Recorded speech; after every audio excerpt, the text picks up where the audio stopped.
Any questions on the test? The test, as I'm sure taking a look at, it focuses on the fund accounting. And my reason for doing that is the government-wide stuff is pretty much normal accounting.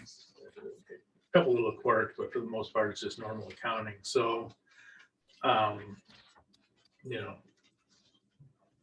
back off on that and you go a little more into the strange kind of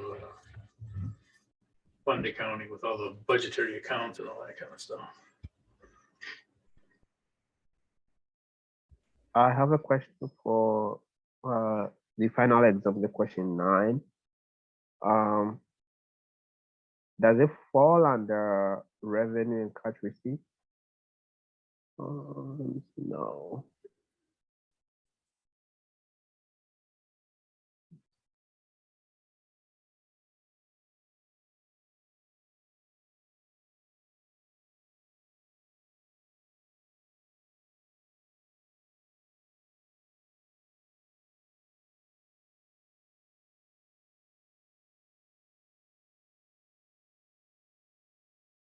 Oh, yeah. That's just share my screen. Yeah, so for this one, it's just revenue. When say collected, assume that it was collected in cash. Yeah, so it'd be cash.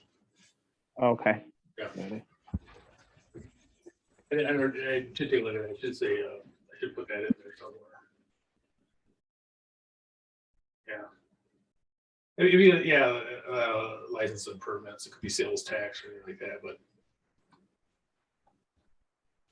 And again, these are all general fund, so you don't have to. So we actually debit cash and credit. Will you take revenue or just say permit, licenses and permit? Well, it's gonna be some kind of a revenue, whatever you call it, revenue. Yeah. So yeah. Okay. All right. Yeah. I would use the word revenue, and then if you want to put tack onto it licenses and permits, that's fine. Right, I think so. Yeah. Because normally they're separated depending on how you book stuff. They can be 2 different accounts, 2 revenue accounts. So. They certainly could be, and it could be that too. In the real world, it could be that these are special revenues and that they can only be used for certain things. Like a lot of times, tickets can only be used for public safety and parking and stuff. So yeah, and so sometimes you'll have these revenues, and actually that goes down to this thing down here, and that there's some revenues that can only be used for different. Right. So number 3, when a computer is ordered by the department, are we speaking government wide or? I mean, I think I know the answer, but I was a little confused by the government part. 3. Yeah. This would be fund accounting. Okay. Yeah, fund accounting.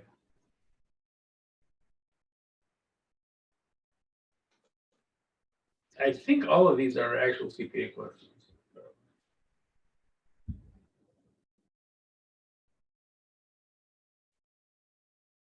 And actually, this one, this one might be old enough that it might have been around before we had government-wide accounting. We got government-wide accounting in 1993. It's possible that this question actually came from an earlier exam before we had government-wide. So maybe that was why it didn't have the,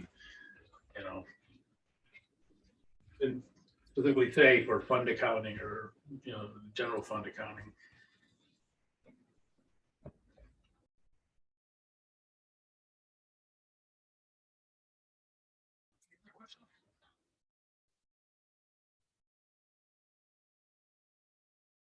So with the submission of the, I know we're supposed to do the last question in the Excel. So do we upload it twice, upload the Word document using the same link for that, for the Excel? Oh, yeah, yes. If you do it, you don't have to do it twice. You can only do it, if you do it in Excel, you don't have to do it on the Word handout. So if you do it in Excel, you don't have to, however you submit it is fine with me. So you can, And if you submit 2 documents, that's fine. You'll have a Word document and Excel document, and there's unlimited submittals, so it's not a problem at all. Okay, sure. So just leave it blank. If you're doing it in Excel, and just leave it blank, turn in the Word for 1 through 9, and then submit the Excel. Okay.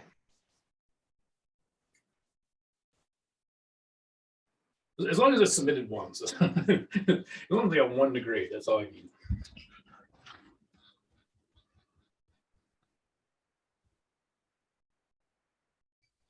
Any other questions?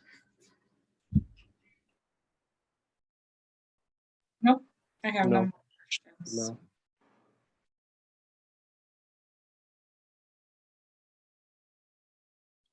Minutes, that's gotta be a record short class, huh? Makes up for all those times I went way over. Yeah, I went over by a half hour, but class only some. Any other questions? Okay, well, and if you do have questions, if you get further into it and you get stuck or something like that, you can send me an email, or we can, do another Zoom session, or however you want to. But you feel free to contact me. The last day to submit stuff for this class is, I should write this down. The last day to submit for class, anything, is on Monday, the next Monday. My any questions sign.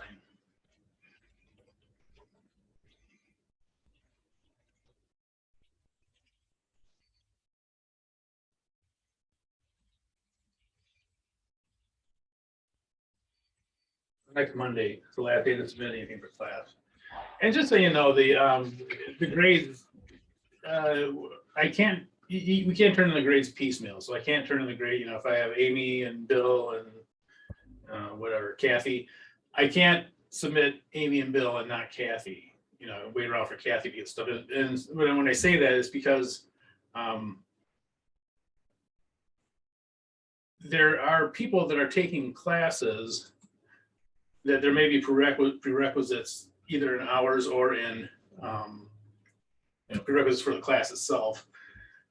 And that one of the reasons why they really get on us to turn the grades in is because they have to know, they might have someone coming up with a class in the summer, if they can put that person in the class or not. So it's one of those things that now, if there is a problem with the grading, I can always put in, I think I may have up to a week after, I'm not positive. But that, and that I can make a grade change. If it's after that, we have to go through a little bit more paperwork, but we can still do it. But anyway, Monday the 2nd is the last day to turn in stuff for the class.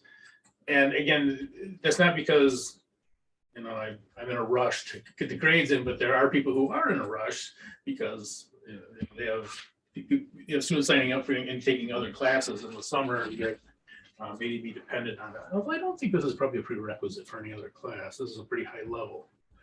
But anyway, that's kind of the reasoning for doing it. Any more questions? Nope. No. Well, now we start the class out for 10 minutes. That's get up and take a walk or something. All right. Well, if you have any questions, if you do come up with any questions, you guys go through it. Just contact me, and not a problem. And if you have any questions about turning stuff in, everything can still be turned in. If you didn't turn something in, doesn't mean you're not going to get credit for it. You'll get full credit for it.